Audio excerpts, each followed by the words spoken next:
शबीर हुसैन ਇੱਥੇ ਤੇ ਕਿਰਾਏ ਤੇ ਮਕਾਨ ਹੈ ਤੇ ਪਿੱਛੋਂ ਹਫਸਾਬਾਦ ਦਾ ਵਾ ਘਰ ਉੱਥੇ ਵੀ ਕੋਈ ਨਹੀਂ ਤੇ ਇੱਥੇ ਆਪਣਾ ਕਿਰਾਏ ਤੇ ਸਾਰਾ ਇਹ ਹੈ ਕਿ ਮੈਨੂੰ ਸ਼ੂਗਰ ਹੈ ਅੱਜ ਤੋਂ 12 ਸਾਲ ਪਹਿਲੇ ਮੇਰੀ ਲੱਤ ਕੱਟੀ ਗਈ ਹੈ ਉਸ ਤੋਂ ਬਾਅਦ ਜਨਾਬ ਮੇਰੇ ਹੱਥਾਂ ਦੇ ਦਾਣੇ ਸ਼ੂਗਰ ਦੇ ਨਿਕਲੇ ਨੇ ਪੈਰ ਤੇ ਵੀ ਨੇ ਵੱਡਾ ਬੇਟਾ ਪਾਗਲ ਹੈ 4 ਬੇਟੀਆਂ ਸਨ 2 ਦੀ ਸ਼ਾਦੀ ਕਰ ਛੱਡੀ 2 ਘਰ ਜਵਾਨ ਨੇ बीवी में शुगर है मकान किराए ते जनाब ए मजदूरी करके ते अपना बच्चे का पेट पालना पे जो मिल जाता है बेटियां घर जवान ने मैं मेहनत करके उन्होंने पेट अपने वालों मुकम्मल कोशिश कर रहे हैं जनाब करके अपने बेटियां की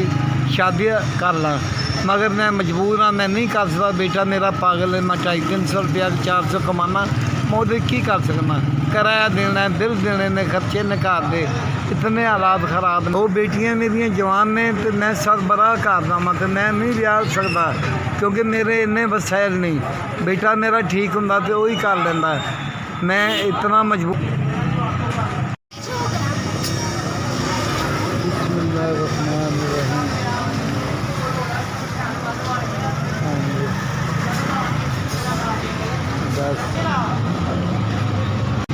जिस आदमी ने मेरी मदद की है पाक परवरदिगार उन्हें रिज़्क़ दे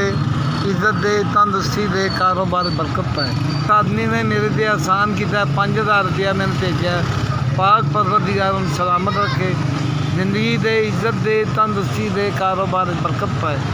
मेरा मालिक किसी चीज़ की कमी ना दे उन्हें मेरा मालिक उहदे रहमो करम फरमाए ये सोच जान भला करेगा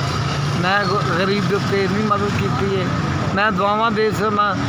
इसके अलावा मैं कुछ नहीं और करता क्योंकि गरीब है मैं भी गरीब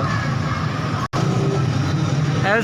इसका मैं बहुत शुक्रगुजार हाँ कि जिन्होंने मेरे तक पैसे बचाए ने मेरी मदद की है मेरे नाल प्यार किया है आसान मानता मैं बहुत ज़्यादा और शुक्रगुजार हाँ।